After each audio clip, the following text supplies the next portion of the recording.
Hey, what's going on, guys? This is Josh from Spotted Euros, and behind me we have my newest purchase, or my latest purchase, or whatever. Anyway, behind me, one of my dream cars, and I got it for 900 bucks.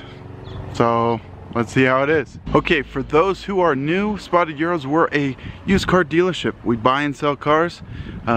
This is a little bit older than what we normally get, but like I said, it's one of my dream cars, so I decided to get it. And for 900 bucks, how bad can it be? So first step, let's unload this thing. I picked it up in California. It was quite the trip. I was driving for like 24 hours straight. So let's see what kind of condition a $900 car is.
Okay guys, there it is.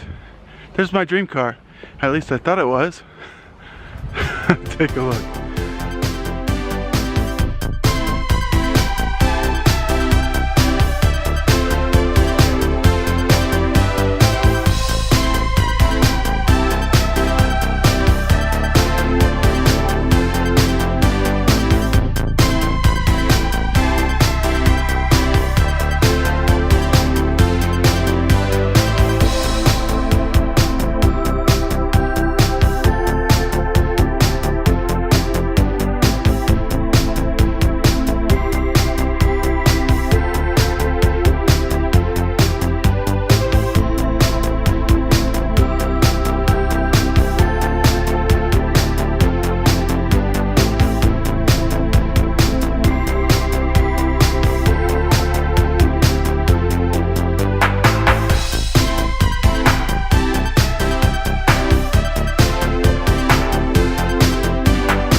Okay guys, so like I said, this car brings me back to the days of VW Vortex in high school.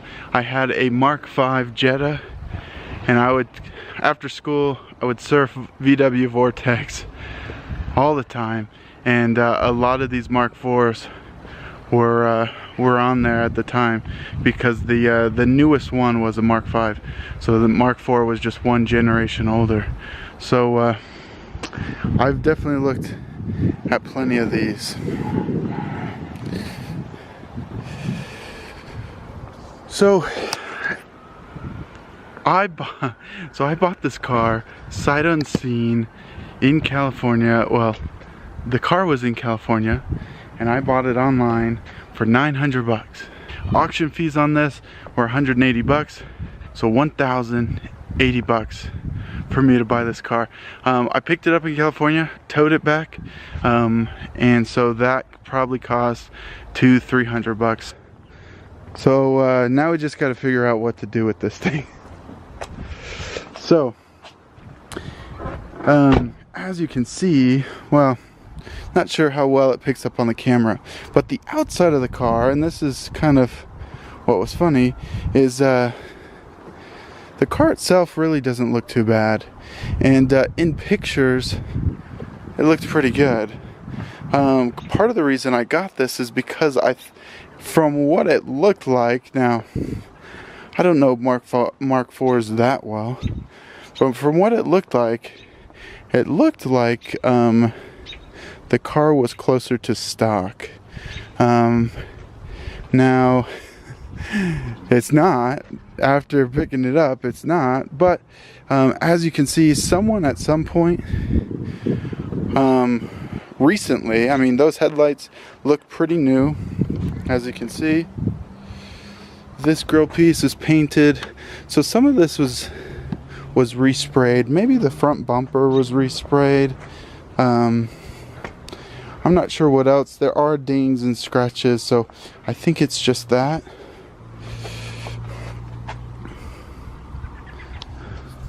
But all in all, besides some small stuff, the car actually looks pretty good, and the paint is in pretty decent condition, besides some scratches and dents here and there. But it is the nicer trim level. I don't know if all GTIs came with this. Let me know if you guys know. But it does have leather seats. It has the nicer or heated seats and a nicer head unit in it. And the main reason I got this was for the stick shift. Now, I'm not sure if you noticed, but if it seemed like I had a little momentum coming up the hill, up the driveway here, it's because I wanted to make it up the driveway. So there's no first gear. The first gear, it won't let you put this car in first gear. So we'll have to look at that and see what's going on there. And then all the other gears seem to work fine except for first gear. So we'll see. Hopefully it's a linkage thing, because it seems super loose in there. So maybe it's just something to tighten up the linkage, or maybe we just don't have first gear and we kind of have a bigger issue. Okay, so you probably also noticed the sound of this. From the back, it almost looked like the stock exhaust. Now it might be the stock exhaust tip, but it definitely sounds a little bit louder, so mufflers may have been removed. It also sounds like there's an exhaust leak, so that could be causing quite a bit of noise. Notice right away is this intake. You can hear this thing when it's running. It's actually a true cold air intake where it's in the bumper, which I guess is kind of nice. So it has that. The exhaust is it's probably modified. And then the other thing I noticed after I put on the trailer, I noticed something hanging down. I don't know if you can see that.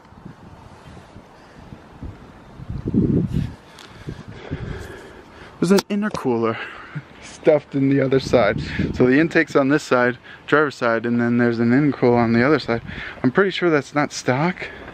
I could be wrong, but I'm pretty sure these didn't come with intercoolers. Or if they did, they're probably small, and I assume they would have been on the front and not shoved on the side like that.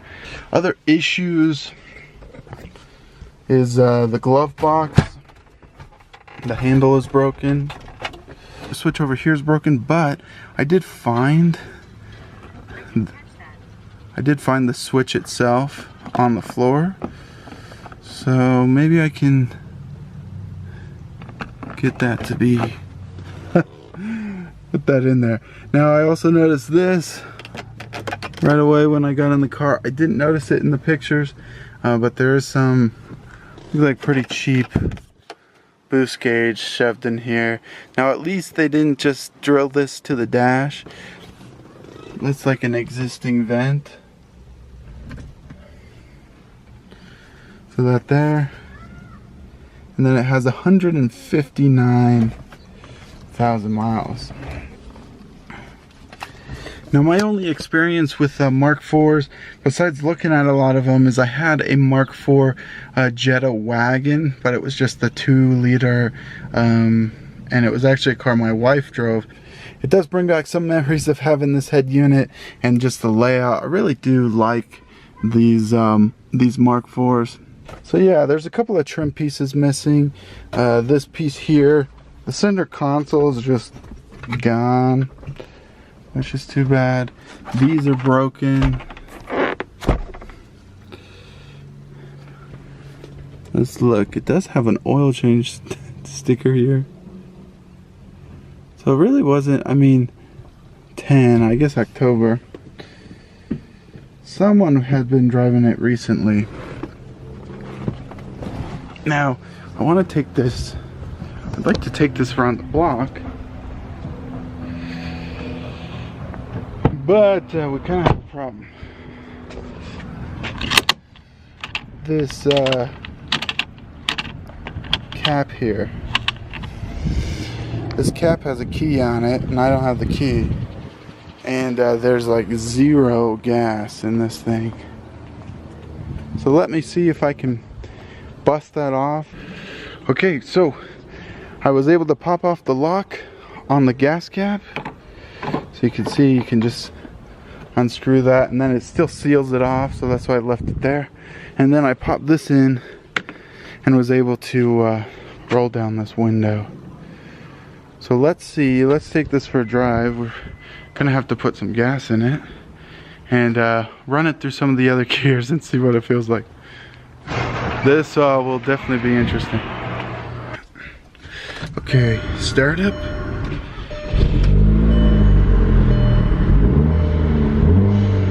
I guess I don't know, maybe this gauge is working. As you can hear, I don't believe these came with blow-off valves as well. And there are quite a few lights on the dash. So we got the traction control, we've got a check engine light, ABS light, airbag light, and gas, seat belt. Let's test this. See what I like. Radio seems to work, the air's working.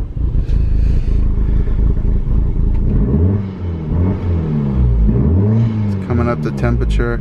It sounds pretty good besides the exhaust leak. So let's see.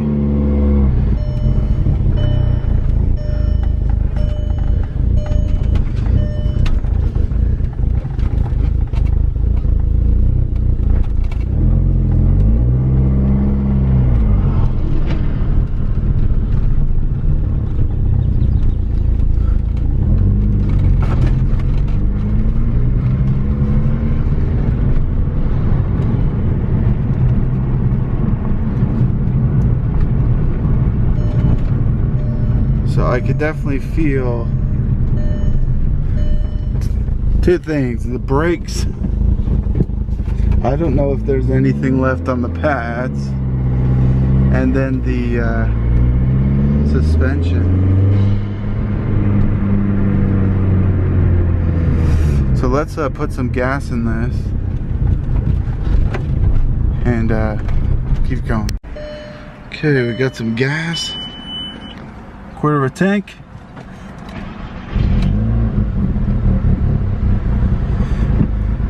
And it's too bad we can't get it into so first gear, there's second, third, fourth, fifth, reverse. Just won't go into first. I do wonder if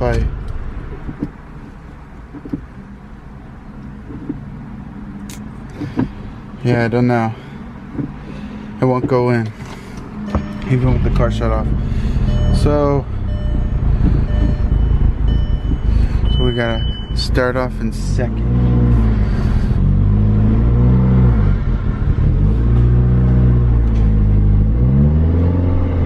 Doesn't smells good in here, at least. It's relatively clean. Someone cared about this at some point.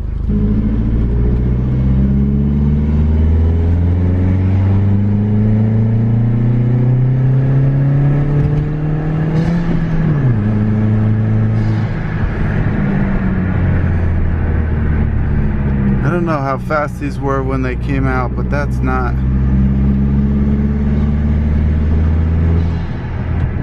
Not sure that it's making full power, because that was like barely moving.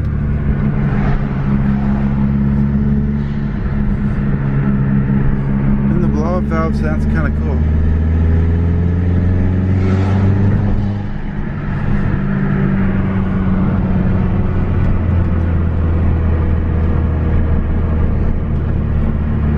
Trying to film, steer,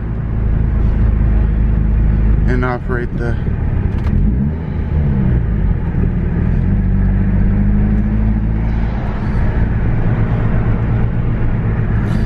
it actually doesn't drive that bad. So the suspension, I did notice that the car has lowering springs on it. Not very much. I mean, it didn't seem like it was sitting that low. But the shocks definitely feel worn out.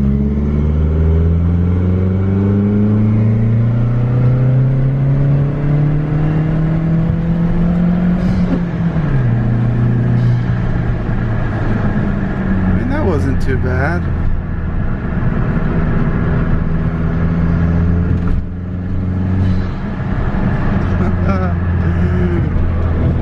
It's kind of fun. I mean, 900 bucks, turbo noises,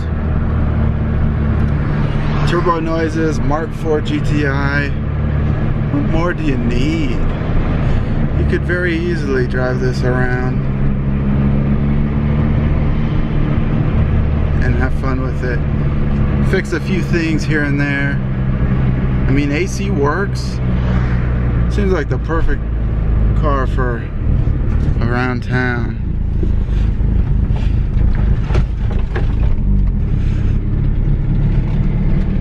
Only except for first gear. You kind of need first gear. You kind of need first gear.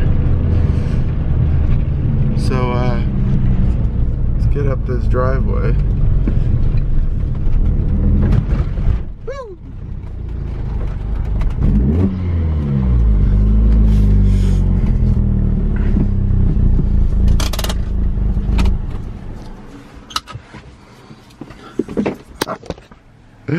Oh man, so that's kind of fun.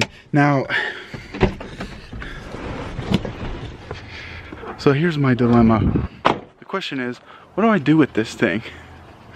I mean, there's part of me that wants to fix some things. I mean, definitely first gear is a priority, and then looking at like the turbo and that blow-off valve and that kind of stuff to see if that's all squared away. Some of the lights, you know, brake pads, that kind of stuff.